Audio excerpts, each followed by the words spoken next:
Konsi, nung pong mga panahon na hindi ka pa po politiko, ano po ba yung pinagkakaabalahan niyo po? Naghahanap buhay. Ah, may negosyo kami sa Intercity. Ah, Miller kami ron. Sa bigasan po. Sa bigasan. Yung pong bago niyo po pasukin ng politika, ito po ba yung kagustuhan niyo po yung sarili? O may nagsabi po sa inyo? O bigla na lang po dumating sa inyo yung pagtasok niyo po sa politika? Parang bigla eh. Kasubuan eh. Kumbaga, ginusto ka ng mamamayan, gano'n, Mm. na patakbuhin nga lang sa Hindi kalawan. naman ako inaano tumakbo dahil ayoko nga sa politik eh. Biglang umabol kasi pinsan ko eh. Si Kapitan Pilo. Presyo ang mga chismis eh, ganun, mahina, matatalo. Naisipan kong umama sa kanya, magpunsiyal. Para liba kasi lalo. Oo, parang ako, kahit Makatulong. makatulong ako. Awa naman ng Diyos pinalad. Pero ang balita po namin kung sino mga panahon na hindi ka pa politiko, talagang ikaw daw po matulungin sa kapwa. Paano niyo po ba nagagawa yung, hindi po ba kayo nanghihinayang sa mga itinutulong po ninyo sa ating kapwa? Hindi naman. Kumbaga sa maganda naman ang takbo.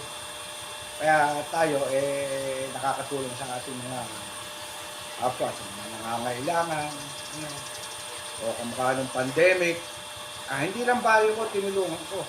Kahit sa iba-ibang lugar. Oo, kahit iba-ibang lugar tinutulong ako. Kumbaga, kasiyahan ng puso niyo yung makatulong. Oo.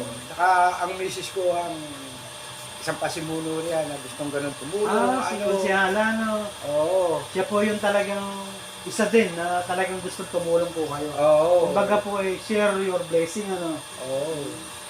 Ang balita po namin, kayo daw po stable na sa buhay, maging ang tatlo po yung anak nasa maayos na rin na kalagayan sa buhay.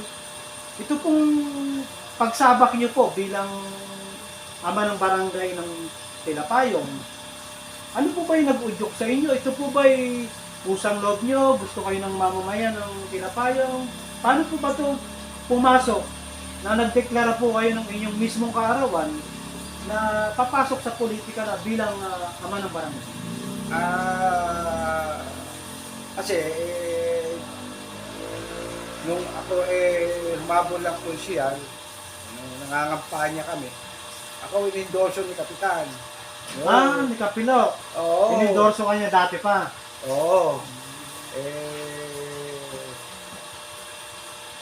Kaya tinutuo ko na ako'y lalaban talaga. Kahit mahirap mang isipin,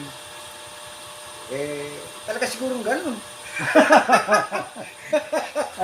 Kung sakali po bang kayo po palarin o binigyan ng pagkakataon ng ating mga kabarangay, ayan po, nanonood po sila ngayon sa atin.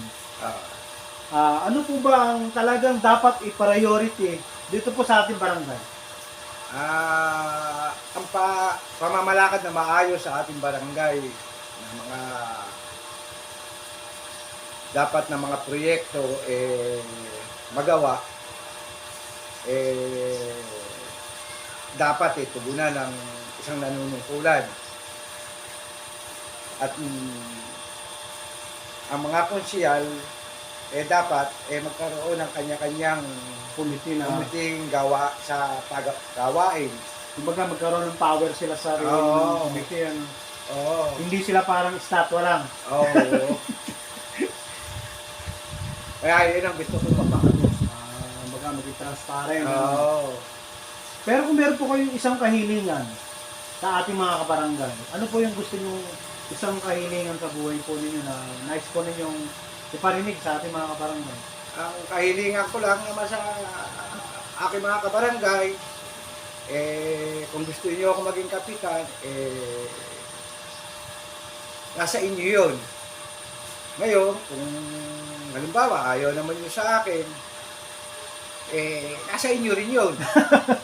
Tama. Dahil pag ako sa labang kong ito, pag ako natalo, ibig ko sabihin, panatag na buhay ko. Kumbaga, ayon nila sa inyo. Ayaw nila sa akin. Kumbaga, sabi nga po sayangin mo na ang lahat ng oras. Huwag lang yung pagkakataon. Gano'n.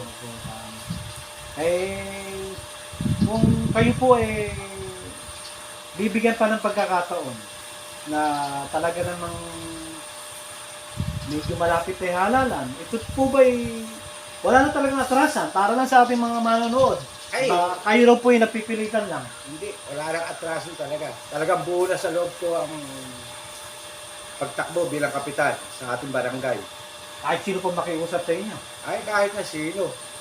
Hindi na ako mapipigilan. Dahil, Texas na. kumbaga sa lalaki rin ako. Basta't sinabi ko. Yun. Yan po, ang ating nakapanayan, mga kaparehas.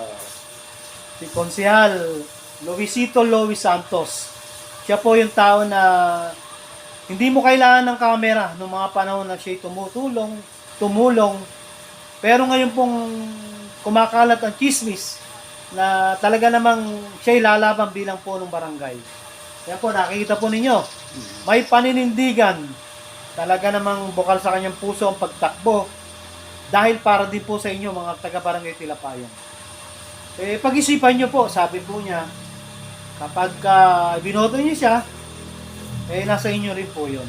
Kung ayaw niyo sa kanya, nasa inyo rin po yun.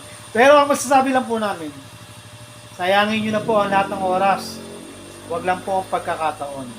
4 na taon po tayong maghihintay uli kapag hindi niyo nagustuhan ang inyong ibinoto. Kaya pag nakakatagpo po tayo ng mabuting lingkod, huwag na po natin sasayangin to. Konsehal Luis Santos, noon pa man naglilingkod, gumagawa, at sigurado gagawa pa to ng maraming kabutihan dito po sa Barangay Tilapayong. Mabuhay ka, Konsi!